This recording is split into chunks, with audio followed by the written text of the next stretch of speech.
প্রিয় ভিউয়ার্স, সবাইকে আসসালামু আলাইকুম। আশা করি সকলে ভালো আছেন, সুস্থ আছেন। আমি মোহাম্মদ জাহিদ হাসান, আপনাদের সকলের সুপরিচিত অতি পরিচিত মুখ। আপনাদের মাঝে বাংলাদেশের বিভিন্ন দলের সম্পর্কে, দলের নেতা কর্মীদের সম্পর্কে এবং তাদের বিভিন্ন কর্মকাণ্ড সম্পর্কে কিছু কথা বলব। কথাগুলো ভালো লাগলে অবশ্যই সবাই সাপোর্ট করে পাশে থাকবেন এবং অবশ্যই সবাই বেশি বেশি করে শেয়ার করে ছড়িয়ে দেবেন। প্রথমেই আপনাদের কাছে একটা প্রশ্ন, কেউ যদি আওয়ামী লীগ করে তার মানে কি সে জাতীয় সঙ্গীতের পরিবর্তন চাইতে পারে না? যারা আওয়ামী লীগ করেন তাদের উদ্দেশ্যে দুটা কথা বলি। আপনারা দল করেন ভালো কথা, কিন্তু সেই দলের কেউ যদি আপনাদের আদর্শের বাইরে কোনো কাজ করে, সেটা অবশ্যই আপনাদের সেই বিষয়গুলো নিয়ে প্রতিবাদ জানানোর অধিকার থাকা উচিত। একতরফাভাবে আপনারা শুধু দলের খারাপ বিষয়গুলো বিবেচনা না করে খারাপ বিষয়গুলোকে ভালো বলে চালিয়ে দেওয়ার চেষ্টা করবেন। এই ধরনের মন মানসিকতা থেকে আপনাদের বেরিয়ে আসা কি জরুরি নয়? আপনারা আওয়ামী লীগ করেন, আপনাদের অবশ্যই সেই অধিকার আছে, একটি দল করতে পারেন, কিন্তু সেই দলের কেউ যদি আপনাদের বিভ্রান্ত করার চেষ্টা করে, আদর্শের বাইরে কোনো কাজ করানোর চেষ্টা করে, যেটা আপনাদের ধর্মে যায় না, অবশ্যই সেটা আপনাদের প্রতিবাদ করা জরুরি, তাই নয় কি? দলের রাজনীতি করে কেন? দলের রাজনীতি করেন অবশ্যই সেই দলকে সুসংগঠিত করার জন্য, ভালো কিছু করার জন্য। তাহলে সেই দলের একজন কর্মী হিসাবে আপনাদের অবশ্যই ভালো মন্দ অনেক কিছু পরিবর্তন করার অধিকার আছে, যেগুলো আপনাদের আদর্শের পরিবর্তন।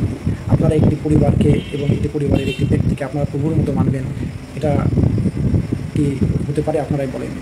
তাই অবশ্যই আপনাদের বিবেচনা করা উচিত সব বিষয়গুলোই, যেগুলা আপনার জাতি হিসাবে আপনার সাথে যায় না, যেগুলো অন্যায়, এগুলার প্রতিবাদ আপনার অবশ্যই করতে হতো। এটা অনেক আগেই করতে হতো। আমাদের মধ্যে একটি দলকে বিশ্বাস করে, দলের নেতৃত্ব যারা দিবে তাদের অন্তর্ভুক্ত হয়ে আপনারা আপনার ধর্মের পরিপন্থী কাজ করবেন, তবুও তাদের গুণগান গিয়ে যাবেন।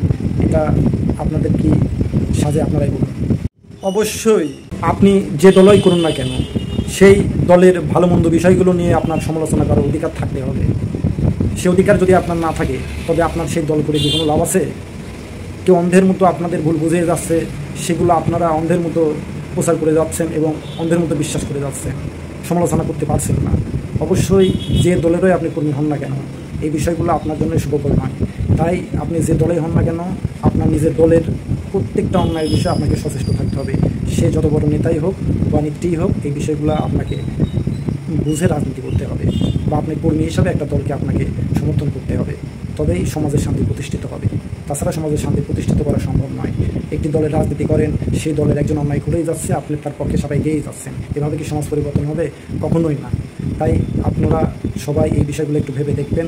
আর পরিশেষে সকলকেই বলতে চাই, আপনারা যে দলের রাজনীতি করেন না কেন, অবশ্যই আপনাদের এই বিষয়গুলো সচেষ্ট থাকতে হবে। কোনো দলের কোনো নেতা অথবা কর্মী যদি কোনো অন্যায় করে, সে অন্যায়ের প্রতিবাদ করার অধিকার নিয়ে আপনাকে রাজনীতি করতে হবে এবং কোনো দলকে সাপোর্ট করতে হবে। তবেই সমাজের শান্তি প্রতিষ্ঠিত সম্ভব। অবশ্যই যাতে আপনারা আপনাদের মূল্যবান মতামত কমেন্ট করে জানাবেন, সেই আশাই এবং প্রত্যাশা করি। সকলে ভালো থাকুন, সুস্থ থাকুন। সবাইকে আসসালামু আলাইকুম।